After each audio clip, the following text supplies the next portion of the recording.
Hey, welcome back to Two Old Geeks. I'm Rob, I'm Trace. and today we'll be discussing Miyamoto Usagi Yojimbo. That's right. We're going to talk about Usagi Yojimbo. Now, he knows more about Usagi Yojimbo than most people because I'm a huge fan. Just like I know more about Batman than most people because you're a huge fan. Exactly. So, but what is Usagi Yojimbo? Well, it's a comic book.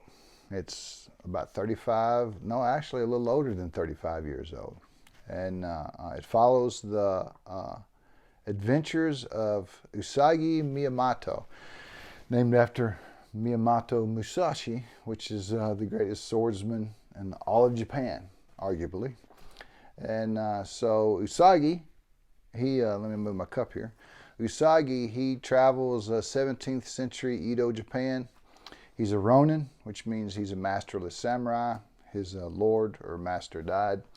And so he sells his services, and he travels from village to village getting into adventures. Now, is it true that he cut his master's head off and buried it so that they wouldn't have to commit harikiri or something like that? Yeah, in the original story, he cut his master's head off and hid it because they want to use it as a trophy. Right. And so that's the reason he did it. So I started collecting a comic probably in the late 80s. The first issue I bought was a Critters issue. And so the whole idea of a rabid samurai kind of turned me off a little bit. But the fact is I'm a huge fan of Asian history and Japanese history. Mm-hmm. And so the guy that wrote it, Stan Sakai, he's a Japanese American who was born in Hawaii and raised there in a huge Japanese community. So he grew up on Japanese samurai films, and I'm a huge fan of those. So Lone Wolf and Cub, Zato Ichi, which is a blind swordsman, and they've had as many Zato Ichi movies as they have James Bond movies, and as many different people have played Zato Ichi as James Bond. And Lady Snowblood, and of course all the Kurosawa films like Seven Samurai and Hidden Fortress, and Yojimbo. In fact, the comic's actually named Usagi Yojimbo. Yojimbo means bodyguard. Usagi means rabbit. So if you translate that, rabbit bodyguard. There you go. But Stan, he would have been tickled to death, Stan Sakai, to draw just humans. But he was trying to get his comic book career started, and so he was just doodling, and he drew a rabbit and tied his ears up into a top knot, and that's kind of where Usagi was born. Have you ever seen his signature? Yeah. He actually draws Miyamoto in it. Yeah, I actually have a comic that he signed. That's cool. And so that's pretty cool, but I never have met him, but we'll get to that later. So he took his love of samurai films, and he took his love of Japanese history, and he put it into a comic book. The very first appearance of Usagi Yojimbo, which I do not have, it's in Albedo number 2, Albedo Anamorphics number 2. One sold not too long ago for $31,000. Nice. You can get on eBay now. They've got one for $20,000 and one for $15,000. And Christmas is coming up, in case anybody wants to get that for me. Yeah. But chances are I'll never have that comic. But anyway, that was the first appearance. But I do have a reprint of that story. So one of the first Usagi comics that I got was in a series called Critters. After he left Albedo, he went to Fantagraphics and started having short stories and a few issues of Critters. Now, Stan Sakai, he owns Usagi Yojimbo. And what I mean by that is his creator-owned comic. And for those that don't understand that, if you're Stan Lee and you invent Spider-Man for Marvel, who owns Spider-Man? Marvel. And if you're Bob Kane and you create Batman for DC, who owns Batman? DC. So with a creator-owned comic, you create a character, but you retain the rights to that character. There's advantages to that and disadvantages to that. One of the advantages is that you can just shop around to different publishers. They publish it, they get a portion of the money, you get a portion of the money. As a reader, I really like that because how many people have written or drawn Batman, do you think? Oh. If you were to guess. I'd say probably close to 50 to 100, somewhere between that. Yeah, Easy. yeah. And so with Usagi Yojimbo, it's always written by Stan Sakai, it's always drawn by Stan Sakai, and it's always lettered by Stan Sakai. So you have a consistency with that character. So you take a character like Batman or a character like Spider-Man, and different writers will take them in different directions. And different artists have different interpretations of them. But with Usagi, he only goes where Stan Sakai wants him to go. And he only does what Stan Sakai wants him to do.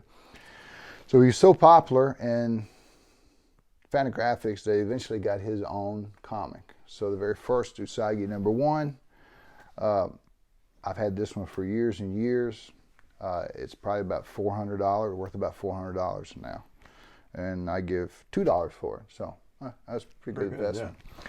But he was with Fantagraphics for around, I want to say, 37 issues. And from there, he went to Dark Horse. And some of the best work, I think, as a Dark Horse. No, I'm sorry. From there, he went to Mirage. And from Mirage, he was there about 16 issues. But he always had a different take on the samurai films. So Zato Ichi is the blind swordsman. So his character was Zato Ino, which is, Ino means pig, blind swords pig.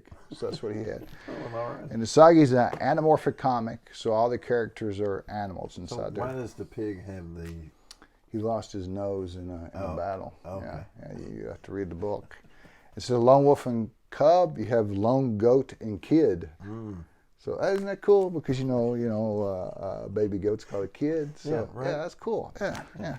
So he's passionate about samurai films, and I was too. But he's real big on just Japanese history. He had a comic that was strictly on the tea ceremony. He had a comic on kite making. He had a comic on the dyeing process and the different political intrigue that went on during that period in Japan. So it's very, very educational to read those. And if you have school, the violence in there is cartoony, but if you have school-age kids or if you're interested in history, especially Japanese history, you'd be interested in that. But didn't he do comics kind of in a fanciful way? Is there a zombie story in one of them? He has Japanese mythology in there as well. All right. So it's all Japanese based. But he recently did a story, probably my favorite story, which is called The Hidden. And it's about the first Christians that come over to Japan. Okay. And so, even though he's got quite a bit of age on him, he says he's got stories laid out for about the next 10 years. So it's really interesting. Now, has he got them laid out here, or is he actually... A little bit of both. Oh, Yeah, a little bit of both. So after they left Fantagraphics, they went to Mirage. And with Mirage, something happened that hadn't happened to Usagi before, is the monthly comics became in color. Up until that point, Usagi Yojimbo was a black and white comic. You had the color cover, but the interior was black and white. And so it was kind of neat. This lasted 16 issues with the publishing company Mirage, and it was kind of neat to see the colors, not just on the cover, but throughout the whole issue. Right. So I really like those issues as well. A lot of them aren't super expensive, but they're all hard to come by because most people have never heard of Usagi Yojimbo. From there, Usagi Yojimbo left Mirage and went to Dark Horse. About 172 issues he was at Dark Horse. You have to realize they don't have an issue a month. Stan, he usually put out somewhere between 10 to 12 issues a year. And so 172 issues, he was at Dark Horse for a very, very long time. Unfortunately, his wife got ill. She had a brain tumor, and she passed away. And so there was about a 14-month period when he was at Dark Horse where there was no Usagi Yojimbo. People wondered if he was going to come back or not. And the whole comic community kind of gathered around and helped support him during that time. And you could really see a change in his art leading up to her illness, and then during her illness and afterwards. You're an artist more so than I am, and you know that you kind of put part of yourself into your artwork.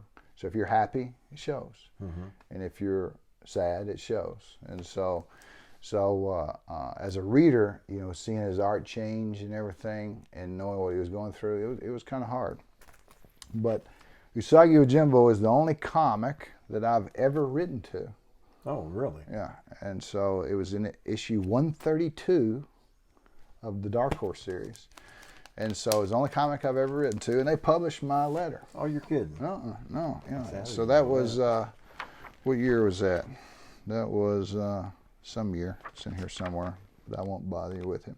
I'll read you what I wrote and what Stan Sakai wrote back. Okay. Let's see. I guess it was 11 years ago. Dear Stan Sakai, I would begin this letter by saying I'm a 44-year-old comic book collector. This is the first letter I have ever written to a comic, and I am sure it will be the last. I've been a fan of yours and Usagi since way back in Critters. It is unheard of for an artist or a storyteller to stick with one character for so long. These characters are you, and you are these characters. No one else but Stan Sakai could write or draw an Usagi comic. And if they did, it just wouldn't be the same. With every other comic book character, there's always an inevitable change of writers and artists. So over time, one writer will take the character in one direction, and another writer will come along and take it in a different direction. This often makes it confusing for the long-term reader, because sometimes the writer's visions are so contradictory to each other. With Usagi, you have always known where you wanted to take the character. The road there has been winding throughout the years, but you've always kept our hero on the path. I think it's very rare in the comic book world. I've also watched your art evolve over the decades. I've seen you go from extremely detailed, using simple lines and shading to tell the story to the most direct and efficient way. I think your current art, I see a combination of both. In my humble opinion, now your art now is truly incredible and better than it ever has been. Believe it or not, all my ramblings in this letter do have a purpose. Have you ever given thought to the last Usagi story? Although I wish the Ronin Rabbit and you and I could continue forever, unfortunately that is not a reality. Have you ever considered writing or drawing the last story and keeping it held back until the right time for it to be told? Usagi had such a great start, and he deserves a great ending. I don't know how many times over the years I've been reading a story and then the series abruptly ended. It has to be one of the most frustrating things for a reader, and I don't want to see that happen to this book. In closing, I wanted to thank you for the hours and hours of entertainment you have given me over the years. I've shared your books with my family, and we, like countless other people across the world, are fans of Stan. So he wrote back and said, wow, that's the best letter I've ever read, and you're my biggest fan. No, he didn't say that. It would have been cool if he did. No.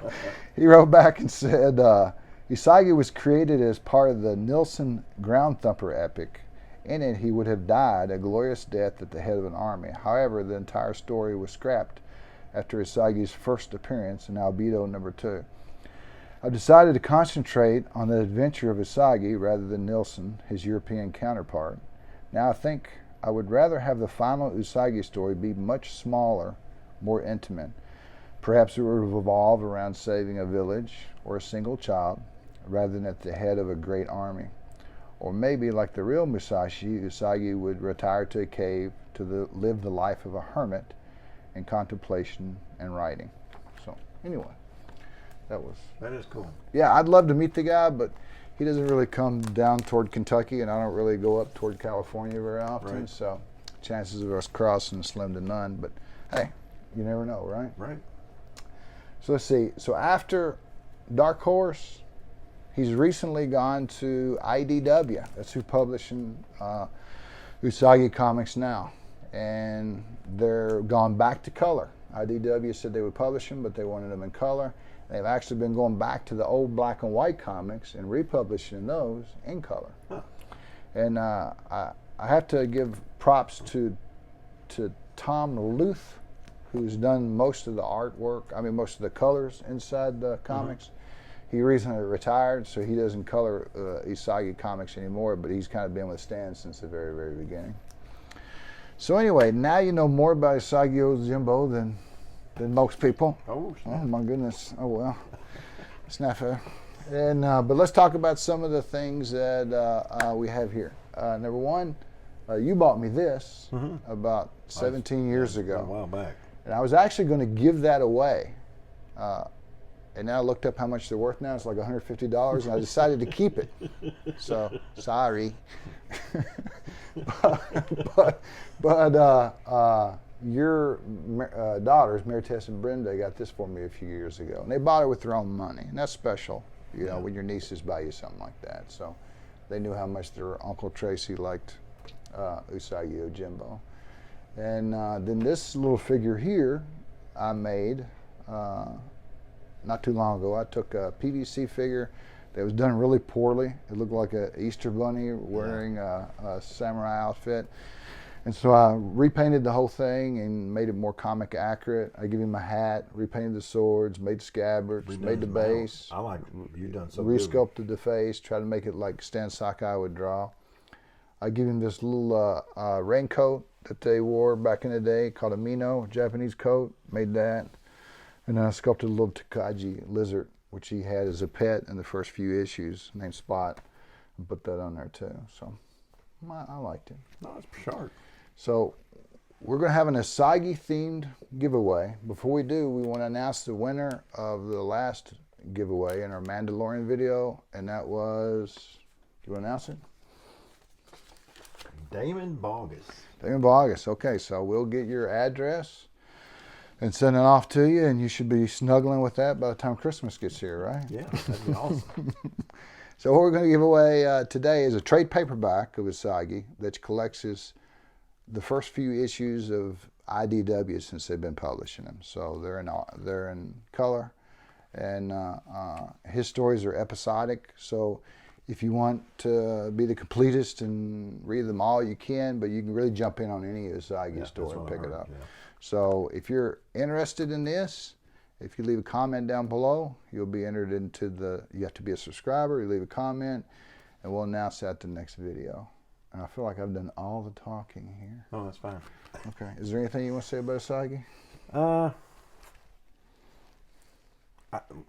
Like we've always said, he's kind of in my geek blind spot. Yeah. I knew of him. I know the backstory and the gist of it. Outside of Miyamoto, what would be your second favorite character in Usagi Yojimbo? That would probably be Jin, which is a bodyguard. Looks like a rhinoceros. Okay. Yeah, I like him. He kind of pops in and out of the stories and stuff. Oh, Usagi has actually been picked up by Netflix. Yeah, and they're actually going to make a cartoon on Netflix about Usagi Yojimbo. Are you worried? Now, am I worried about it? Yes, I've seen what do you call it, synopsis, you know, of the story. It's a modern group of kids. One of them's a descendant of Usagi, and it's set in a far-flung future. And so I think he's trying to find the samurai way and everything, which I understand what they're trying to do is connect with modern kids. Right. I think they should have just stuck with the entire ancient Japanese theme. Right. Don't talk down to kids. I mean, you don't have to make it modern or relevant to them. I mean, my grandson loves Samurai Jack, but I guess that's maybe a bad example because he's set in the future. But there's a lot of history and stuff. I hope it's more Usagi and less Usagi's descendant, you know. But I'm keeping an open mind. Right. And Stan is executive producer. Okay. And he's got tight reins on that character. He just don't let anybody do anything with it. Right. So I will trust that it will come out good, and I will give it a fair chance. Okay. Okay. Are you done? I'm done. Okay. We're done.